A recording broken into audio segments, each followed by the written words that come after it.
NFL's best rivalry. Make the plays, man. The plays are going to make themselves. I'm looking at the playmakers. Let's go. Playmakers on 3.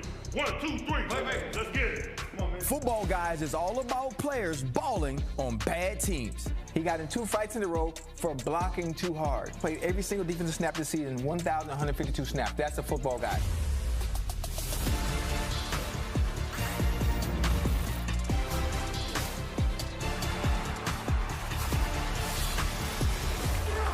Look like you remember who the you are.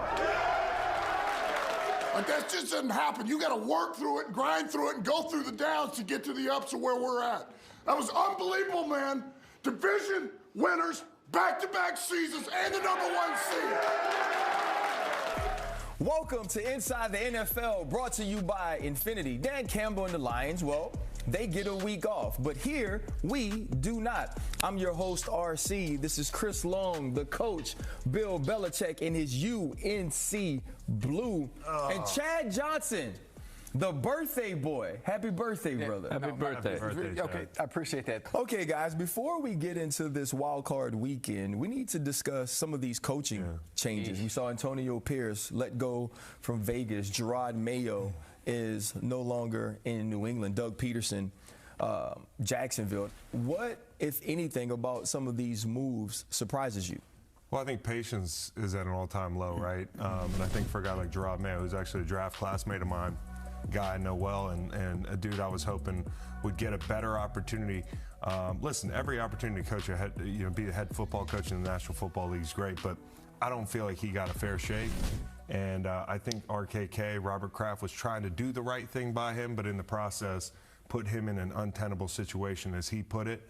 And it might affect his prospect of getting that job again in the future, which really stinks. And I think the hard thing is, and we're going to talk about him like he's not at the table with us, but it's difficult to replace the guy. Yeah. Right? Like there are some coaches, like I want to come behind the coach that sucked. Yeah, right? The guy that didn't win 6 Super Bowls here as a head coach, didn't coach here for 2 decades, and truly established the Patriot way. That wasn't a thing before the new millennium. And so now when you're Gerard Mayo, you can be held to a standard that's different just based on the way you operate. And so I would have liked to see him get an extra year. I believe you know what you have in Drake May. Yes, you have a ton of cap space. Maybe you can add some pieces around him and see what the second year looked like. Also, too, we can look at some of these teams who didn't make those decisions. You think about the New York Giants, and you are running it back with Brian Daboll. You're running it back with Joe Sheen. What coach do you think goes into a decision like that when a team has underachieved under certain leadership to say, okay, we're going to wipe the slate of the quarterback but still move on with the same head coach and general manager? Well, I would just say, regardless of how you do it, you just need that shared vision between ownership, head coach, general manager. You look at this past year, Washington, second worst team in the league. Denver had a tremendous albatross with, the contract from Russell Wilson. The Chargers brought in a new program. They're all in the playoffs. They all have shown, maybe not ready to compete for a championship, but they've made a lot of progress. They're very competitive, and they're on their way. And they're going to be a problem to deal with in their division. So it can certainly be done, but I think in all 3 of those cases, you see a consistent plan, action, and commitment to doing whatever it is that they're doing, whatever that program is. You think Brian Daboll gets another chance simply from the fact that his decision on Daniel Jones, it wasn't his? Right. Yeah, it could be. That's what I think. Yeah, so the fact that this year they're probably going to draft a quarterback with their draft pick, so they're giving Brian Daboll a chance and a clean slate because now he can get the player that he wants, that he feels can lead his team. Mara said this when they negotiated that contract with Daniel Jones. They said, we've done everything in our power to screw this up. So that to me is like an admission. They're like saying, hey, this one's on us. I'm going to take another stab at this thing. And he said, Brian Daboll, who I like, was a coach of the year 2 years ago. Yep. And the Saquon thing, they did a good thing for football. They weren't going to be good with Saquon. It was their gift to football? Yeah. So I wouldn't hold that against them. I just want to say this thing. If a coach and a GM draft 5 bad draft picks in a row and none of them pan out, what happens? They don't have a job anymore. Ownership in the NFL can be the biggest thing in the way of a team's success. I mean, look at a guy like Shad Khan. And I'm not saying he's a bad owner, but what I am saying is he's been there, 12, 13 years. He's had 7 head coaches. At some point, the common thread is the organization. And so, you know, like, I think if you hire a guy and you ask him a year later, you should have to sit the next coaching decision out. I mean, I think, honestly, you know, Coach brought up. you did that. Yeah, Coach brought up a very good point, though, about alignment and ownership, general manager, head coach. Think about the Washington Commanders. Right. They got from under Daniel Snyder, who for the longest time was sort of, you talk about an albatross coach, like he was an anchor that could bring down the entire organization. Right. And so much around that organization wasn't ran the way it was supposed to be. You get new ownership, you bring in new leadership. Obviously, you get the quarterback who plays out of his mind, but that shows you that good ownership in an organization that's run the correct way can have a quick turnaround. I think the difficult part for some of these teams who are now going to be looking for new head coaches, you mentioned the New York Giants being able to go get a quarterback in the draft.